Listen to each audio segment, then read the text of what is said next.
1,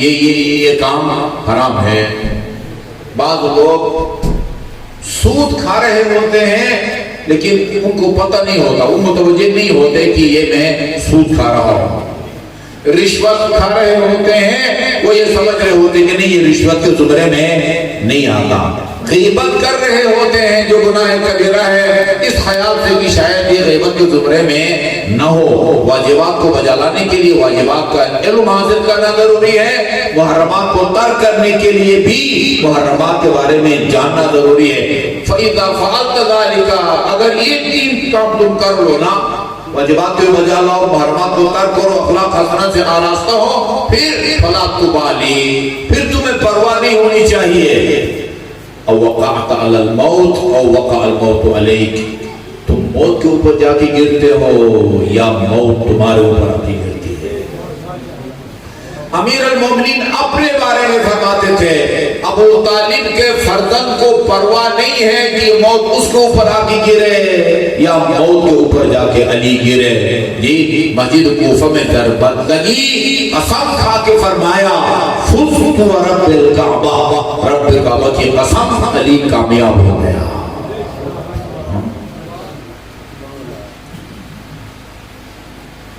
جو آدمی اپنے نیک اعمال اور صحیح عقیدے کی وجہ سے جنت جانے کے لیے آپ کا محتاج نہیں ہے، وہ اس کی بھی آپ امداد کر سکتے ہیں۔ اس کی کس طرح مدد کریں بھائی؟ وہ اپنے نیک اعمال اور صحیح عقیدے کی وجہ سے جنت کا حقدار ہے، میں اس کی کیا مدد کر سکتا ہوں؟ یہ روایات کہتی ہیں آپ اس کی مدد کر سکتے ہیں اس کی درجات کی بلندی کے لیے۔ جو آدمی اپنے صحیح عقیدے کی وجہ سے، نیک اعمال کی وجہ سے، شریعت کی پابندی کی وجہ سے جنت کا حقدار ہے، آپ دنیا میں ایسے کام اس کی طرف سے کر سکتے ہیں یا ایسے کام کر کے اور اس کا ثواب اس کے لیے ہدیہ کر سکتے ہیں جس کی وجہ سے جنت میں اس کے درجات کو اللہ تعالیٰ بلند فرماتا ہے۔ وہ میں اکثر کہتا ہوں وہ آدمی، وہ مرحوم یا مرحومہ، وہ کتنی خوش قسمت ہے کہ اس کے مرنے کے بعد اس کے لاحقین، اس کا بیٹا، اس کا میاں، اس کا باپ، یہ اس کی طرف سے کسی کو پیسہ دے اور اسے کہے کہ جاؤ اور اس پیسے سے میرے مرحوم باپ یا ماں کی طرف سے جا کے کربلا میں نواسے پیغمبر کی قبر کی زیارت کرو۔ کئی قبول شدہ حج اور عمروں کا ثواب رسول خدا نے فرمایا جو میرے نواسے کی قبر کی زیارت کرے گا بشرط ہے اس کے دل میں حسین کی محبت ہو، فرمایا اللہ تعالیٰ اس کو ایسے 90 قبول حج اور عمروں کا ثواب عطا فرمائے گا جو میں رسول کی قیادت میں انجام دیے گئے ہوں۔ رسول خدا کی شفاعت کے بارے میں روایت ہے ما من احد الا وهو محتاج الى شفاعت محمد صلی اللہ علیہ وآلہ وسلم۔ روز قیامت کوئی انسان ایسا نہیں ہوگا جو ہمارے آخری نبی رحمت للعالمین اور شفیع المذنبین کی شفاعت کا محتاج نہ ہو۔ ہم شفاعت کے محتاج ہوں گے تاکہ آپ کی شفاعت کے نتیجے میں ہمارے گناہ بخشے جائیں گے۔ انبیاء علیہ السلام کو بھی شامل ہے یہ حدیث۔ آپ کی شفاعت سے انبیاء کو کیا فائدہ ہوگا؟ ہماری روایات کہتی ہیں کہ آن حضرت کی شفاعت کی برکت سے خدا ہمارے گناہوں کو بخشے گا، انبیاء کے درجات کو بلند فرمائے گا رسول خدا کی شفاعت کے نتیجے میں۔ کسی بھی حالت میں ہمارے مرحومین ہم سے بے نیاز نہیں ہے۔ کوئی اپنے آپ کو عذاب سے نجات دلانے کے لیے ہماری امداد کا محتاج ہے اور کوئی اپنے درجات کی بلندی کے لیے ہماری امداد کی ضرورت ہے، اس کو ضرورت ہوتی ہے۔ یہ آئی میں نے آپ کے سامنے پڑھی ہے، لمبی ہو گئی ہماری تمہید۔ اس میں اللہ تعالیٰ نے فضیلت کے معیار کو بیان فرمایا ہے۔ فضیلت کا معیار، اگر کوئی ہم سے پوچھتا ہے کہ خدا کی بارگاہ میں سب سے افضل کون ہے، جس کا مال و دولت سب سے زیادہ ہو، وہ خدا کے نزدیک سب سے افضل ہوتا ہے، خاندانی قوت اور طاقت جس کے پاس زیادہ ہو وہ سب سے افضل ہوتا ہے، قد و قامت جس کا لمبا تڑنگا ہو، شکل و صورت جس کی زیادہ اچھی ہو۔ خدا کی بارگاہ میں فضیلت کا معیار کیا ہے؟ اس آیت میں اللہ تعالیٰ نے فرمایا ہے یرفع اللہ الذین آمنوا والذین اوتوا العلم درجات۔ خدا کی بارگاہ میں بلند درجات ان لوگوں کے ہیں جو صاحبان ایمان ہیں اور باقی لوگوں کے مقابلے میں ان کا علم زیادہ ہے۔ فضیلت کے معیار خدا کی بارگاہ میں علم ہے۔ ایک بڑی دلچسپ روایت ہے، سلمان فارسی رسول خدا سے ایک سوال کرتے ہیں، عرض کرتے یا رسول اللہ لِكُلِّ نَبِيٍّ وَصِيٌّ فَمَنْ وَصِيُّكَ، ہر نبی کا کوئی نہ کوئی وصی گزرا ہے، آپ بتائیں آپ کے بعد آپ کا وصی کون ہوگا؟ یہ ہم سب کو پتہ ہے اور پتہ ہونا چاہیے کہ نبی کا جو وصی ہے نا اس کو مقرر کرنا یہ اللہ کے اختیار میں ہے۔ نبی کا کام خدا کے مقرر کردہ یا نامزد وصی کا اعلان کرنا ہے۔ رسول خدا نے غدیر خم کے میدان میں امیر المومنین کی ولایت کا اعلان کیا، اپنی مرضی سے نہیں کیا، اللہ کے حکم سے کیا۔ یا ایھا الرسول بلغ ما انزل الیک، ہم نے جو پیغام آپ تک پہنچایا ہے وہ اس میں تاخیر کی گنجائش نہیں ہے، فوراً پہنچا دیں، اور یہ اتنا حساس اور غیر معمولی ہے۔ فإن لم تفعل فما بلغت رسالته، اگر یہ کام آپ نے نہ کیا گویا رسالت کا کوئی اور کام بھی نہیں کیا، اور یہ کام اتنا حساس ہے کہ لوگوں کی طرف سے مخالفت ہوگی اور اس مخالفت کی آپ نے پرواہ نہیں کرنی۔ واللہ یعصمک من الناس، اللہ آپ کو لوگوں کی شر سے بچائے گا۔ تب جا کر رسول خدا نے اعلان کیا من کنت مولا فہذا علی مولا، وصی پیغمبر کو مقرر خدا کرتا ہے، نامزد خدا کرتا ہے، نبی کا کام خدا کے نامزد کردہ وصی کے نام کا اعلان کرنا ہے۔ لکل نبی وصی فمن وصیہ کا، ہر نبی کا کوئی وصی گزرا ہے، آپ کا وصی کون ہے؟ سلمان کہتے ہیں فسکتا، رسول خدا نے اس وقت میرے سوال کا جواب نہیں دیا۔ فلما رآنی بعد، اب مجھے نہیں معلوم اسی دن تھوڑی دیر کے بعد چند گھنٹوں کے بعد یا دوسرے دن دوبارہ جب رسول خدا نے مجھے دیکھا تو فرمایا سلمان تجھے پتہ ہے اتدری من وصی موسیٰ، تمہیں پتہ ہے کہ حضرت موسیٰ کا وصی کون تھا؟ کہتے میں نے عرض کیا ہاں یا رسول اللہ مجھے معلوم ہے، کون تھا؟ یوشع بن نون۔ ابھی میں گیا تھا امام نومبر میں جو امام موسیٰ کاظم اور امام محمد تقی کے حرم کے بالکل قریب یوشع بن نون کا وہ مزار ہے، ان کی قبر ہے، وہ خستحال ہے، مجھے نہیں معلوم کیوں کو نظر انداز کیا گیا ہے۔ رسول خدا نے فرمایا وَلِمَا، یہ تم نے اس سوال کا جواب تو تم نے صحیح دیا ہے کہ موسیٰ کا وصی یوشع بن نون تھا، یہ بھی تمہیں پتا ہے کہ کیوں یوشع بن نون کو حضرت موسیٰ کا وصی بنایا گیا؟ سلمان جواب میں کہتے ہیں یا رسول اللہ لأنہو کان اعلمہم، اس لئے کہ حضرت موسیٰ کی امت میں، ان کے اصحاب میں، ان کے سواریوں میں سب سے بڑا عالم یوشع بن نون تھا۔ نبی کسی بھی زمانے کا نبی وہ ہوتا ہے جو تمام کمالات میں سب سے افضل ہو۔ ہمارے عقیدے کے مطابق رسول خدا کے بعد امامت کے منصب کا حقدار وہ ہوتا ہے جو تمام کمالات میں، علم میں بھی، شجاعت میں بھی، عدالت میں بھی، صبر میں بھی، طاقت میں بھی سب سے زیادہ ہو، وہ اللہ کے بعد اللہ کے رسول کی جانشین، خلیفہ اور امام بننے کا وہ حقدار ہوتا ہے۔ کہا کہ کیوں وہ سب ان کو وصی بنایا گیا؟ لأنہ کان اعلمہم، کیونکہ یوشع بن نون باقی امت کے لوگوں میں سب سے زیادہ علم ان کے پاس تھا۔ رسول خدا نے سلمان فارسی کی زبانی یہ کہلوایا، یہ اگلوایا، یعنی اس حقیقت کو ظاہر کیا کہ کسی بھی نبی کا وصی وہ ہوتا ہے جو اس زمانے کے تمام انسانوں میں سب سے بڑا عالم ہو۔ اس کے بعد فرمایا اگر فارمولہ یہ ہے اور اس فارمولے کے تحت فوصی میرا وصی، وہ موضع السر میرا رازدان، وہ خیر من ترکت بعدی میرے بعد سب لوگوں میں سب سے افضل، الذی یقضی دینی وَيُؤَدِّي امانتی، جو میرے بعد میرے قلب بھی اتارے گا اور لوگوں نے میرے پاس جو امانتیں رکھی ہیں ان کو بھی مالکان تک پہنچائے گا، وہ علی بن ابی طالب علیہ السلام ہے۔ کیوں؟ اس لیے کہ عالم ان حضرت کے بعد آپ کی امت میں سب سے بڑا عالم امیر المومنین علیہ السلام تھے۔ درود بھیجیے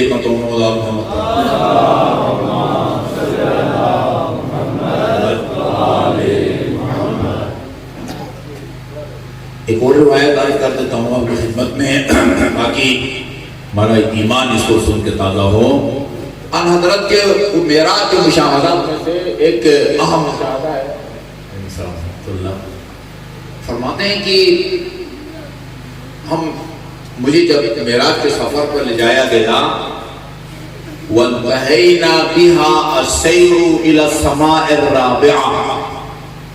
اچھا اتفاق یہ ہے کہ روایت آپ کو شیعوں کی کتابوں میں بھی ملے گی اور اہل سنت برادران کی کتابوں میں بھی یہ روایت آپ کو ملے گی۔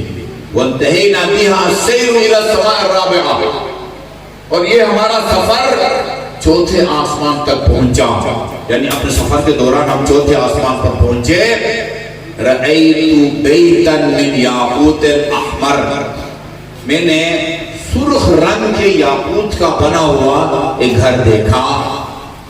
جبرائیل جو میرے ساتھ تھا اس نے کہا یا رسول اللہ، یہ جو آپ کو سرخ یاقوت کا گھر نظر آ رہا ہے یہ بیت المعمور ہے، اور کسی عام آدمی کی رہائش گاہ نہیں ہے، بیت المعمور ہے۔ اس کے بعد کہا یا رسول اللہ نماز کا وقت ہو گیا ہے، اب نماز ادا کریں، نماز بجا رہے ہیں۔ جبرائیل نے کہا نماز کا وقت ہو گیا، نماز ادا کریں۔ رسول خدا نے فرمایا اللہ تعالیٰ نے انبیاء کو بلایا۔ انبیاء، اب اس کے اندر نبیوں کے نام نہیں ہیں، چیدہ نبیوں کو بھیجا، تمام کے تمام نبیوں کو بھیجا، خدا بہتر جانتا ہے۔ انبیاء کو بلایا اور حکم دیا کہ سب بندی صفیں بنا لو، اور جب صفیں بن گئی اللہ تعالیٰ نے فرمایا کہ آپ انبیاء علیہ السلام کی امامت کریں اور ان کو نماز پڑھا دیں۔ یہ بھی نہیں ہے کہ صبح کی نماز تھی، ظہرین تھی یا مغربین تھی، نماز سے جب ہاتھ فارغ ہوئے ایک فرشتہ میرے پاس آیا اور اس نے فنادانی ملک، ایک فرشتہ نے آ کے مجھ سے کہا یا رسول اللہ یہ جن انبیاء نے آپ کی ابتدا میں نماز پڑھی ہے سالکم، آپ ان سے ذرا پوچھیں اللہ مبعثتم قبلی، اللہ نے تمہیں مجھ سے پہلے جو نبی بنا کے بھیجا ہے وہ کوئی مشروط طور پر نبی بنا کے بھیجا ہے یا غیر مشروط طور پر نبی بنا کے بھیجا ہے؟ اگر مشروط طور پر نبی بنا کے بھیجا ہے پھر کس شرط پر تمہیں نبی بنا کے بھیجا ہے؟ جب ان سے سوال کیا یہ انبیاء جواب دیتے ہیں وَعِسْنَا عَلَى الْإِقْرَارِ بِوِلَایَتِكَ وَوِلَایَتَ عَلِی بْنِ ابی طالب، اللہ نے ہمیں اس شرط پر نبی بنا کے بھیجا ہے کہ ہم آپ کی ولایت کا بھی اقرار کریں اور علی کی ولایت کا بھی اقرار کریں۔ وَعِسْنَا عَلَى الْإِقْرَارِ بِوِلَایَتِكَ وَوِلَایَتَ عَلِی بْنِ ابی طالب۔ اس نعمت پر نہ میں دل کی گہرائی سے یہ بات کرنے لگا ہوں، اس ائمہ اہل بیت کی ولایت وہ نعمت ہے کہ جس پر آپ جتنا فخر اور شکر کریں کم ہے۔ ایک شخص امام جعفر صادق کے گھر مہمان تھا، اب یہ روایت میں نہیں ہے کہ اسپیشل آپ نے اس کو دعوت کی تھی یا اتفاقاً امام کی خدمت میں گیا، کھانے کا ٹائم ہو گیا اور امام کے ساتھ دسترخوان پر کھانا کھایا۔ کھانے سے جب فارغ ہوئے امام علیہ السلام نے اپنے مہمان سے پوچھا کیسا لگا اہل بیت کا کھانا؟ کہا میں نے زندگی میں ایسا لذیذ کھانا نہیں کھایا تھا فرزند پیغمبر، لیکن اس لذیذ کھانے کو کھانے کے بعد مجھے قرآن کی ایک آیت یاد آ گئی، اس نے مجھے پریشان کر رکھا ہے۔ کون سی آیت؟ خدا قرآن میں فرماتا ہے وَلَتُسْأَلُنَّ يَوْمَئِذٍ عَنِ النَّعِيمِ، روز قیامت تم سے ان نعمتوں کے بارے میں پوچھا جائے گا کہ جن نعمتوں سے اللہ تعالیٰ نے تم کو نوازا ہے۔ زندگی میں بہت کم ایسی نعمتیں انسان کو ملتی ہے، یہ آپ کے دسترخوان پر جس نعمت سے میں نے استفادہ کیا ہے، مجھے ڈر ہے کہ کہیں اس کھانے کے بارے میں، کھانے کی صورت میں جو مجھے خدا نے نعمت دی ہے، اس کے بارے میں مجھ سے پوچھا جائے گا روز قیامت۔ امام فرماتے ہیں نہیں، اس آیت میں نعمت سے مراد میرے دسترخوان پر لگا ہوا کھانا نہیں ہے، خدا کی شان اس سے بالا تر ہے کہ وہ ایک روٹی کا ٹکڑا یا پتنے گوشت کی روٹی سے سوال کرے۔ اس آیت میں نعمت سے مراد ہم اہل بیت کی ولایت کی نعمت ہے۔ اللہ ہم اہل بیت کی ولایت کے نعمت کے بارے میں پوچھے گا۔ اتنی بڑی نعمت ہے، اس کی جتنی قدر کریں کم ہے۔ مجھے بتایا گیا آپ آج یہ مجلس عزا ایک مومنہ کے ایصال ثواب کے لیے منعقد کی گئی ہے۔ ہمارے روایت یہ ہے، رسم و رواج یہ ہے کہ ہم مرحوم یا مرحومہ کے مطابق کسی نہ کسی امام معصوم کا ذکر کرتے ہیں، کسی معصوم کا ذکر کرتے ہیں، انہی کو اپنے مرحوم یا مرحومہ کی مغفرت یا بلندی درجات کے لیے وسیلہ بناتے ہیں۔ آج سے 10-12 سال پہلے ہم مکے میں تھے، وہاں ایک ایرانی ہوائی تحققی مجلس پڑھ رہے تھے کسی جگہ حج مشن میں۔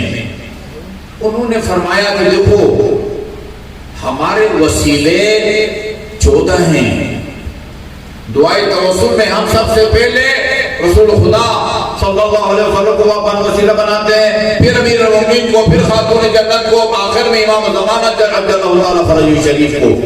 اگر آپ چاہتے ہیں ایک ایسی ہستی کو وسیلہ بناؤ جس کے بعد وہ باقی 13 معصوم بھی وسیلہ بنیں گے اور آپ کی شفاعت کریں گے، وہ خاتون جنت حضرت فاطمہ الزہرا علیہ السلام۔ اس مکرمہ اور معظمہ کے دل میں، پہلو میں جو دل ہے، وہ آپ کے لیے، اپنے بابا کی امت کے گناہگاروں کے لیے اس طرح دھڑکتا ہے کہ ہمارا اپنا دل اپنے بارے میں، اپنے انجام کے بارے میں اتنے فکر مند نہیں ہوتے۔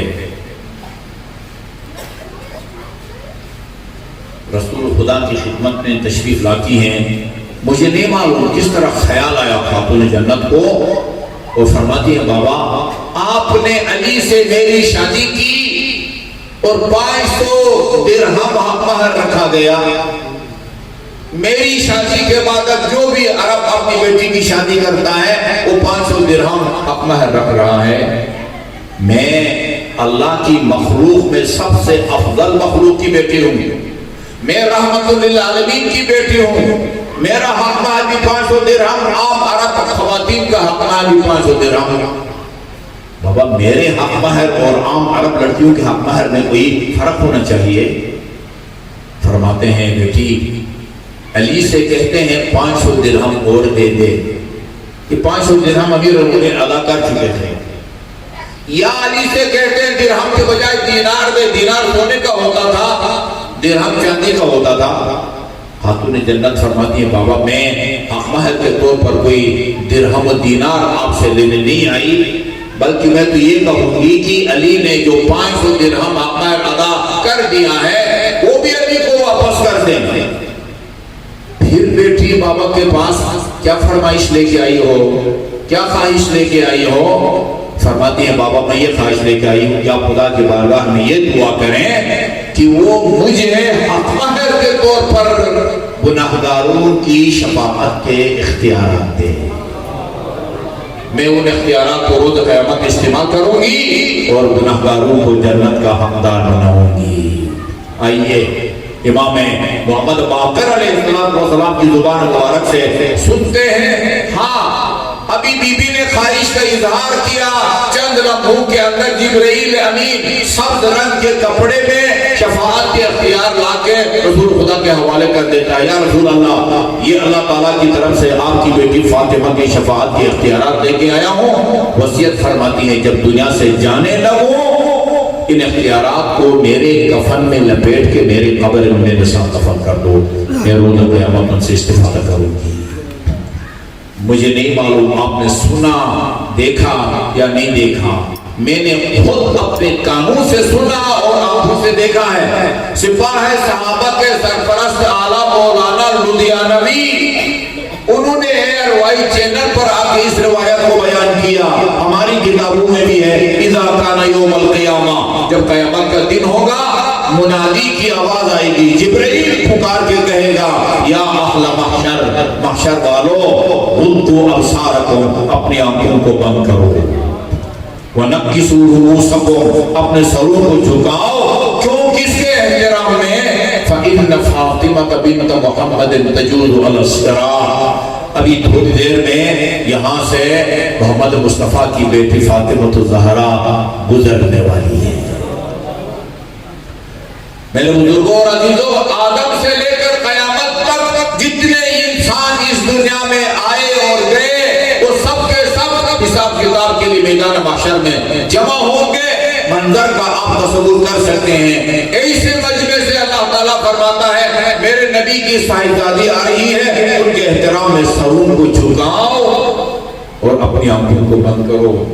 70,000 فرشتوں نے اس ناقہ کے رکابوں کو تھاما ہوگا جس پر سختر پیغمبر سوار ہو کے آئیں گی، ہماری روایات کہتی ہیں تشریف لائیں گی، میدان محشر میں قدم رکھیں گی، لیکن خالی ہاتھ نہیں ہوں گی۔ وفی یدہا قمیص مخضوب بدم الحسین، ہاتھ میں مظلوم بیٹے کا خون آلود کرتا ہوگا۔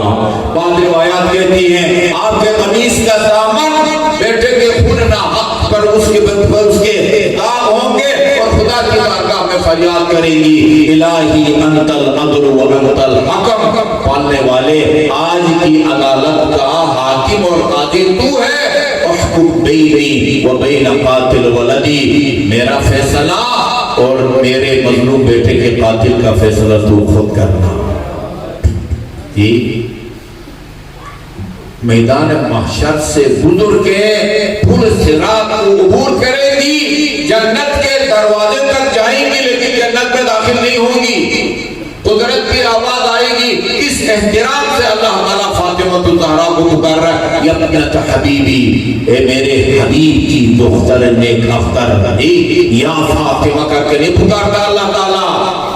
ہم نے آپ کو جنت میں جانے کی اجازت دے دی ہے، یہ 8 کے آپ دروازے کھلے ہیں، ابھی کس کے انتظار میں ہے؟ مالکی لا تدخلین الجنہ، آپ جنت میں کیوں نہیں جا رہی؟ فرماتی ہے الہی انی احب ان یعرف قدری فی مثل هذا اليوم، فاطمہ چاہتی ہے آج اہل محشر فاطمہ کے مقام کو دیکھ لیں، محمد کی بیٹی کا خدا کی بارگاہ میں کیا مقام و منزلت ہے۔ اب اجازت ملے گی، تلتقط شیعتہا، امام کے الفاظ ہیں، تلتقط شیعتہا کما یلتقط الطیر الحب الجید من الردی، اس طرح چن کے اپنے پیروکاروں کو اپنے ساتھ جنت میں لے کے جائیں گے جس طرح پرندہ زمین سے دانے کو اٹھاتا ہے۔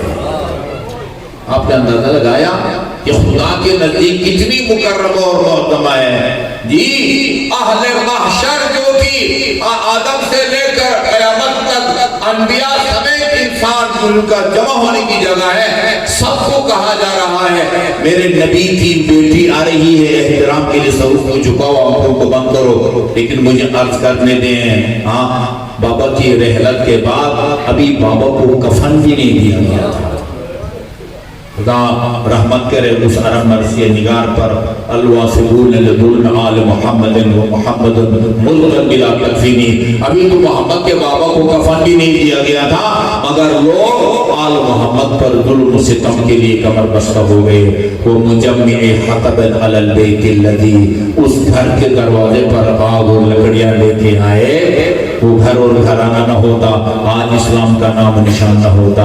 والداخلین علی البطولۃ بیتہا والمستجین لہا اعز جنینی، بی بی کی اجازت کے بغیر وہ بلوائی گھر میں آئے اور اس آقا کو شہید کیا جس کا نام ولادت سے پہلے محسن رکھا گیا تھا. والقائدین امامہم بنجاتہ، اپنے ہی امام کے گلے میں رسن باندھ کے مسجد کی طرف کشاں کشاں لے گئے. اور آپ کو پتہ ہے یہ واقعہ اس وقت پیش آیا جب دختر پیغمبر کے پہلو پر دروازہ گر چکا تھا. دونوں پہلو مجروح ہو گئے تھے، لیکن دونوں پہلوؤں کا درد بھول جاتی ہیں اور فرماتی ہیں کہ میرے امام کو یہاں کر دو ورنہ بددعا کے لیے سر کے بال کھولوں گی. امیر المومنین سلمان فارسی سے فرماتے ہیں ادرک ابنت محمد، سلمان یہ محمد کی بیٹی بابا کے قبر تک نہ پہنچنے پائے. اگر بابا کی قمیص سر پر رکھ کر بددعا کی ابھی عذاب نازل ہو سکتا ہے. سلمان آگے بڑھے اور عرض کیا دختر پیغمبر آپ رحمت اللہ علیہ کی بیٹی ہیں، کہیں آپ کی وجہ سے عذاب نازل ہو. سلمان کہتے ہیں میں آنکھوں سے دیکھ رہا تھا، بی بی نے کوئی بددعا نہیں کی، سر کے بال بھی نہیں کھولے. اتنا کہا تھا کہ اگر علی کو رہا نہ کیا سر کے بال کھولوں گی. میں نے دیکھا مسجد النبی کی بنیادیں زمین سے بلند ہونے لگی اور اتنی بلند ہوئی کوئی مسلمان چاہتا ان کے نیچے سے گزر سکتا تھا. ارباب عزا آپ نے اندازہ لگایا یہ مسجد النبی کی دیواریں یا بنیادیں کتنی حساس تھی. معصومہ ماں نے صرف فاروق کا نام لیا تھا، بددعا کی دھمکی دی تھی. مگر ہماری جانیں نثار ہو اسی ماں کی بیٹیاں، رسول کی نواسیاں اور علی کی بیٹیاں کہ جن کو کربلا میں نواسے پیغمبر کی شہادت کے بعد کربلا سے لے کر کوفہ اور کوفہ سے لے کر شام کے بازاروں اور درباروں میں پھرایا جاتا ہے. ایک روایت اور سن لیجئے، مقتل کے الفاظ آپ کو سناتا ہوں کہ کوفہ میں ابن زیاد کے دربار میں علی کی بیٹی کس حالت میں داخل ہوئی. روایت کہتی ہے دخلت زینب بنت علی علی ابن زیاد، ابن زیاد کے دربار میں علی کی بیٹی داخل ہوئی اس شان سے. وہی فی ارذل ثیابها، علی کی بیٹی کے بدن پر پرانا سا لباس تھا. تکتم وجہها بقرنها، علی کی بیٹی نے اپنے آستین سے چہرے کا پردہ کیا ہوا تھا. لأن خمارها قد صلب، اس لیے کہ اشقیاء نے چادریں کربلا میں چھین لی تھی. ایک اور روایت ذہن میں آ رہی ہے سادات سے معذرت کے ساتھ. صادق آل محمد کا ایک فرمان ہے ہماری کوئی مصیبت ہمارے پوشیوں سے پوشیدہ مت رکھو. عرض کرتا ہوں اور روایت کو عرض کرنے سے پہلے اپنا یہ عقیدہ آپ کے سامنے بیان کروں کہ خدا کی قسم میرا ایمان ہے اگر یہ اشقیاء شام غریبان میں آ کے نبی کی نوازیوں سے اور علی کی بیٹیوں سے اگر کہہ دینا کہ تمہارے ہاتھ میں تمہارے کانوں میں جو گوشوارے ہیں زیورات ان کو اتار کے ہمارے حوالے کر دو، یہ ایک لمحہ بھی دیر نہ لگاتی. یہ اس باپ کی بیٹیاں تھی جو صاحب کو ان کے قطار حوالے کر دیتا ہے. لیکن ظالموں نے ایسا نہیں کیا، مانگا نہیں. یہ کس طرح چھینا؟ ایک روایت ہے عزادارو ابن طاؤس نے بھی، مقتل ابی مخنف نے بھی لکھا ہے جب مختار کا انقلاب آیا اور قاتلان حسین سے انتقام کا سلسلہ شروع ہوا. طریقہ یہ تھا ظالموں کو بلایا جاتا تھا، پوچھا جاتا تھا، ظلم کے مطابق ان کو سزا دی جاتی تھی. مختار کا کمانڈر ابراہیم بن مالک اشتر، اس کی عدالت میں ملعون ابجر بن کعب کی پیشی ہوتی ہے. پوچھا یہ بتاؤ کربلا میں کیا تو نے ظلم ستم ڈھائے، کسی کو قتل کیا ہو، کسی کو مارا ہو؟ قسمیں کھائی میں نے کسی کو قتل نہیں کیا، وہ کسی کو لوٹا ہو، کسی کو مارا ہو. جرم اتنا سنگین تھا عزادارو، اگر اس جرم کے بعد زمین پھٹ جاتی نا یا آسمان زمین پر گر جاتا تو کوئی تعجب نہ ہوتا. جب دباؤ پڑا تو کانپتے کانپتے کہا میں نے شام غریبان میں علی کی بڑی بیٹی کی ردا چھینی تھی۔ ظالم اور کیا کیا تو نے؟ کہا میں نے ردا چھیننے کے بعد علی کی بیٹی کی بالیوں کو گوشواروں کو اپنے ہاتھ میں لیا اور اس دور سے اپنی طرف کھینچا۔ یہ کانوں کو چھیلتی ہوئی بالیاں خنالود میرے ہاتھ میں آئی۔ ظالم میری عقل دادی نے کیا فرمایا؟ فرمایا خدا اللہ یہ خدا تیرے دونوں ہاتھ کاٹ ڈالے، خدا تیرے دونوں پاؤں کاٹ ڈالے۔ وَأَحْرَقَكَ اللَّهُ بِنَارِ الدُّنْيَا قَبْلَ نَارِ الْآخِرَةِ، آتش جہنم سے پہلے خدا دنیا کی آگ میں تجھے جلا ڈالے۔ جس طرح تو نے مجھے حجاب سے اور پردے سے محروم کیا۔ لعنتك الله سن الدار ان ضحكت وآل احمد المظلومون قد طهروا ولا حول ولا قوة الا بالله العلي